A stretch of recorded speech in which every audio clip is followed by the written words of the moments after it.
ನಾನು ಈಗ ಎತ್ತಿನಹೊಳೆಯ ಯೋಜನೆ ಮಾಡ್ತಕ್ಕಂಥ ಈ ಸಕಲೇಶಪುರದ ಈ ಭಾಗದಲ್ಲಿದ್ದೇನೆ. ನೀವು ನೋಡ್ಬೋದು ಇಲ್ಲಿ ಎತ್ತಿನಹೊಳೆ ಪಂಪ್ ಸ್ಟೋರೇಜ್ ಏನಿದೆ, ಪಂಪಿಂಗ್ ಪಾಯಿಂಟ್ ಇದೆ, ಇದು ಒಂದು.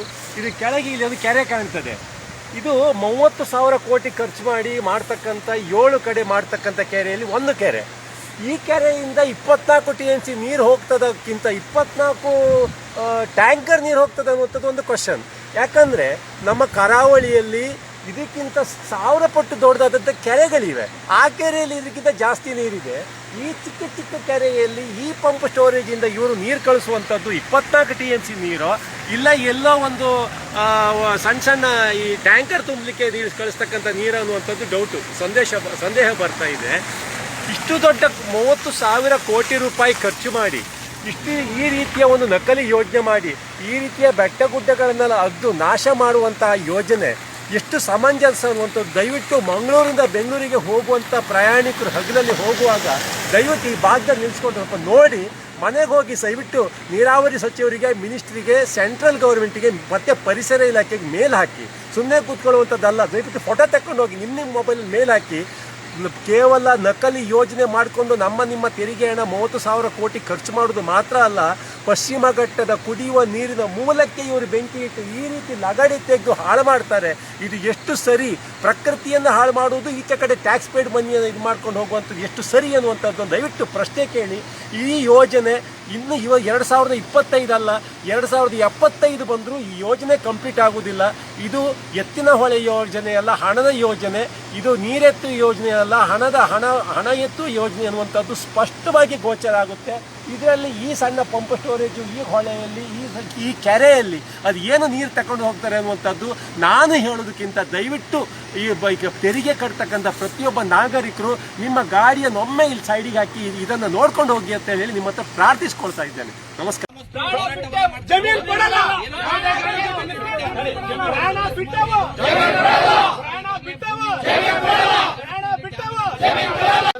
ನಮ್ಮ ಜೀವದ ಜೊತೆ ಆಟ ಆಡಬೇಡಿ, ನೀವು ಹೇಳಿದ್ದೀವಿ ಸರ್ಕಾರದವರು.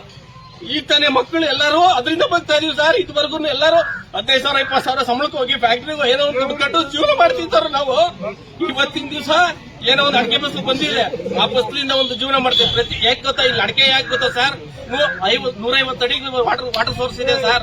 300 ಅಡಿ ಲಾಸ್ಟ್ ಸರ್. ಇಲ್ಲಿ 300 ಅಡಿ ಮೇಲೆ ನಾವು ಕೊರ್ಸೋದೇ ಇಲ್ಲ ಸರ್. ಎಲ್ಲಿ ಸರ್ ಸಿಗುತ್ತೆ 150 ಅಡಿ ನೀರು? ನೋಡಿಸಿ ಸರ್, ಕೋಲಾರ ಸೈಡ್ ಹೋಗಿ ಸರ್, 1,500 ಅಡಿ 2,000 ಅಡಿ ಕೊರ್ಸಿದ್ರು ನೀರು ಸಿಗಲ್ಲ. ಒಂದು ಟೊಮೊಟೊ ಬೆಳೆ ಬೆಳಿಬೇಕು ಅಂದ್ರೆ ಅವರು ಒಂದು ಯಾವ್ದೊಂದು ವಾಟರ್ ಪೈಪ್ ಲೈನ್ ಡ್ರಿಪ್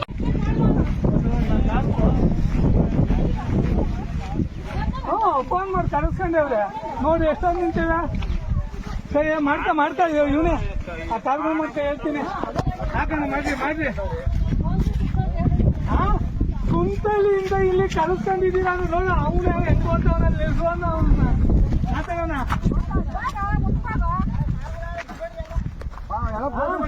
ಎಲ್ಲ ನೀವಿಲ್ಲಿ ಗುಂಪ ಗೋವಿಂದ ಅನ್ನಿಸ್ಬಿಟ್ಟು ನಾವು ಎತ್ತ ಹೋಗಪ್ಪದವ್ರೆ ಬರ್ತಾರಂತೆ.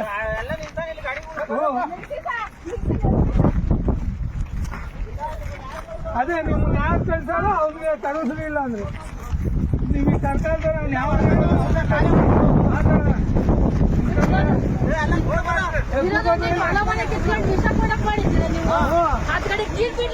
ಇದ್ಗಳಿಗೆ ನಮ್ಮನ್ನ ಜೀವ ತೆಗೆದ್ಬಿಟ್ಟು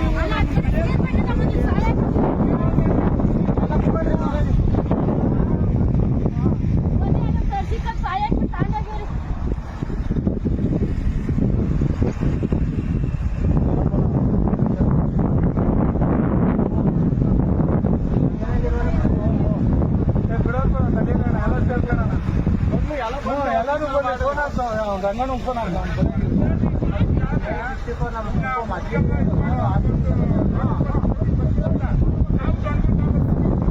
ನೀವು ಬನ್ನಿ. ಸರಿನಾ? ನಾವು ರೆಡಿ. ಈಗ ನಮ್ಮ ವಿಷ ಕೊಡ್ಲಿ ನಮ್ಗೆ. ವಿಷ ಕೊಟ್ಬಿಟ್ಟು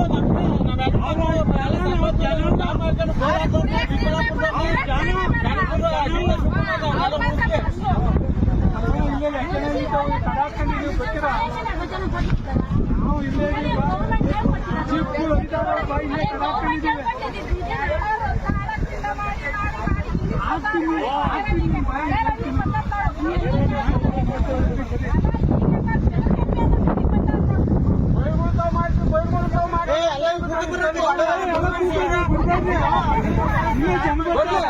ಇಲ್ಲೇ ಕೂಕಲ್ಲಿ ಮಾತಾಡೋಣ.